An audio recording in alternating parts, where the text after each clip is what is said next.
What's up, guys? In this video, we're going to go through some more critical path analysis, but in particular, how to calculate the float time. But not only that, we're going to talk about what each of these nodes mean. And in this network here, we can see that the earliest completion time, which is the number right at the end of an activity network, is equal to 24 hours. So first things first, a few important things to know is, let's say this is our activity network, a really simple network. Activity A has to be done first, activity B has to be done second. So if we do our forward scanning and backward scanning really quickly, we're going to get zeros in the first two boxes. Then we're going to get a 7 by forward scanning and a 10 by forward scanning again. Then we're going to start with a 10 and we're going to start doing backward scanning so that we are going to get a super basic activity network. Now, the next part of this video is super important. So the number on the far left of an activity, right on the far left, is what we call the earliest start time. So the earliest start time for activity A would be 0, which makes sense because it's the first activity. So the earliest that it can start is after 0 minutes.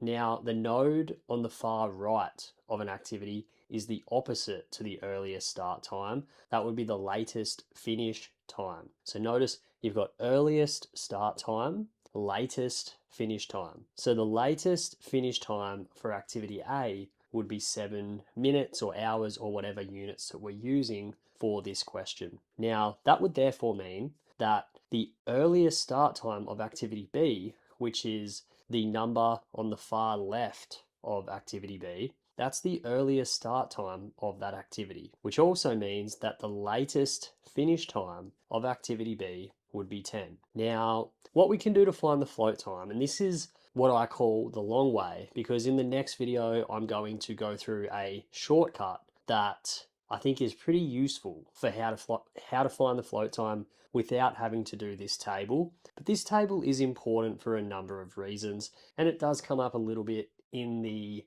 Year 12 General Math syllabus within Queensland. So notice all I've done at the moment, I've just put the activity and I've put the duration of that activity into this table. Now I'm just going to input the earliest start time, which is just the number or the node on the far left of each activity. So if I go and input all of those, I've just put the earliest start time, which is the number on the far left of each activity. Now I'm just going to do the latest finish time, which is the number on the far right of an activity. So I've just inputted all of those. Now, a formula that is important is to find the latest start time. So far we've just talked about the earliest start time and the latest finish time. To find the latest start time of any activity, it's the latest finish time minus the duration of that activity itself. So to find the latest start time, I'm going to do, so using this table, I can just do the latest finish time minus the duration,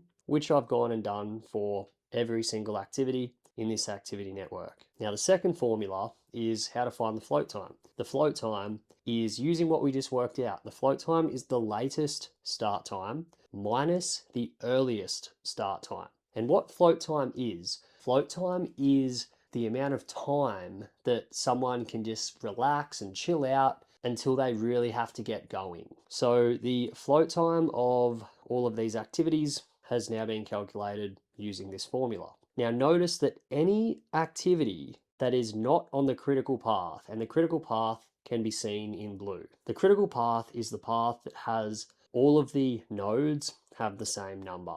Any other activity that is not on the critical path will have some sort of float time, but every activity that is on the critical path, so activity B, E, H, and J, they all don't have any float time. So if you look at the values for activity B, E, H, and J, you'll see that the float time is 0. That's because these guys can't be lazy at all. So what this table tells us is, if we look at activity A, for example, float time is 4 minutes. That means that if the person doing activity A, if he is, say, 3 minutes late, it's not going to interfere with the entire activity being completed on time.